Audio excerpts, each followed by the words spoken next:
नमस्कार। आज 9 मई लगभग 1.5 महीना 44-45 दिन हमको लॉकडाउन में हो चुके हैं और कोरोना कोविड-19 की जो विभीषिका है उसको लगभग 15 से 20% तो हम अब पार कर ही चुके हैं और आने वाला समय भी हमारा कुछ ख़ास बेहतर नहीं होने वाला है, ऐसी उम्मीद है। कहने वालों को काफ़ी मौका मिलने वाला है। मोदी जी को कोसने वाले काफ़ी अब एग्रेसिव रहेंगे और कहीं ना कहीं अर्थव्यवस्था को बचाना था या हम लोगों को बचाने के लिए जो करना था, मोदी जी ने एक स्टेप लिया कि अर्थव्यवस्था बचे या ना बचे, लेकिन मुझे अपने देशवासियों को बचाना है। हालांकि जमातियों ने काफ़ी उसमें एक नकारात्मक कदम उठाया, लेकिन फिर भी कहीं ना कहीं समय रहते स्थिति संभल रही है। काफ़ी शहरों में विनाश शुरू हो चुका है। ये भी बता दें कि अभी जुलाई अंत या अगस्त तक इसको काफ़ी तेज़ी से बढ़कर आना है और इसका जो परिणाम है वो भारत देश के लिए कुछ भी अच्छा तो बेहतर तो होने वाला नहीं है। इसके साथ ही साथ अब जो कोविड जब ओवर होगा तो अर्थव्यवस्था चरमरा चुकी होगी। जो नकारात्मक शक्तियां हैं वो अपना प्रभाव अभी से दिखा रही हैं। काफ़ी कुछ शायर वगैरह भी उल्टा सीधा लिखने लगे हैं कि ऐसा क्यों हो गया, वैसा क्यों हो गया, क्या तैयारी थी, क्या तैयारी नहीं थी। देशवासियों, ये एक महामारी है, इससे बच पाना एक बहुत ही दुर्लभ काम है। 2020 को पार करके अगर हम 2021 में प्रवेश करते हैं और सब परिवार करते हैं तो हम कहीं ना कहीं एक अच्छे पूंजीपति कहलाएंगे।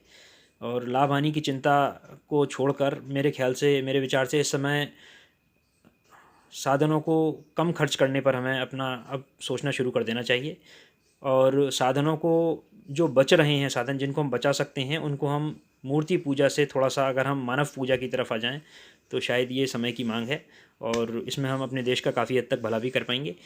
इसके साथ ही साथ अर्थव्यवस्था के बारे में भी अब जब नकारात्मक शक्तियाँ बहुत प्रभावित करती हैं तो कहीं ना कहीं सकारात्मक शक्तियाँ भी अपनी जागृत हो ही जाती हैं। सकारात्मक विचारधाराएँ भी अपना मंथन कर रही हैं। अब हमें इस समय एक मनोवृत्ति ये तो बनानी पड़ेगी कि हमें अब ऑनलाइन ट्रेडिंग ज़्यादा नहीं करनी है, हम ऑनलाइन सामान ज़्यादा नहीं मंगवाएंगे। ये तो हमें अपने देश के हित में करना पड़ेगा, चाहे हमारे पैसे ज़्यादा खर्च हों, चाहे कम खर्च हों, चाहे हमारा समय मितव्ययता ज़्यादा हो कम हो, कुछ भी हो, लेकिन हम अपने देश की, दुकानदार की, मोहल्ले की, अपने शहर की व्यवस्था को बनाएंगे। इसके साथ ही साथ अपनी जो खाने पीने की चीज़ें हैं जिनको कि हम बगैर सोचे समझे रुपए पैसे खर्च करते हैं, कहीं ना कहीं अब हमें आयुर्वेद से जुड़ना चाहिए। और आयुर्वेद में ऐसा नहीं है, प्रावधान जितनी भी कंपनियां हैं आयुर्वेद की लगभग सभी देश की स्वदेशी कंपनियां हैं।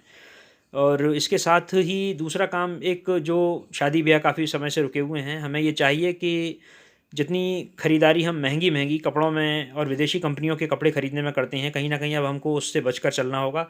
हम सूती और देश में निर्मित सूती, खादी, खद्दर जो भी है उसका हम ज़्यादा से ज़्यादा उपयोग करें। तो हम आज से जब इस चीज़ को शुरू करेंगे, आज से अपनी एक मनोवृत्ति बना लेंगे कि ये तो हमें करना ही करना है और ये काम हमें करना ही नहीं है। विदेशी चीज़ों को हमें ख़रीदना ही नहीं है और स्वदेशी चीज़ों को हमें ख़रीदना है, उनका इस्तेमाल करना है। प्लस समय के साथ साथ अब अपने आप को थोड़ा सा कम खर्चों में, कम सीमित आवश्यकताओं के साथ हमें ढालना पड़ेगा। तो हमारा देश जितनी तेज़ी से अभी पिछड़ रहा है, संभवतः हम उसकी रोकथाम कर पाएंगे, उस गड्ढे को हम काफ़ी हद तक भर देंगे, ऐसा समय की मांग है। और मुझे लगता है कि अगर हम अभी से विचार करेंगे तो हम काफ़ी हद तक इन चीज़ों को गंभीरता से समझ भी लेंगे और इनका हल भी निकाल लेंगे। जय जय सिया राम।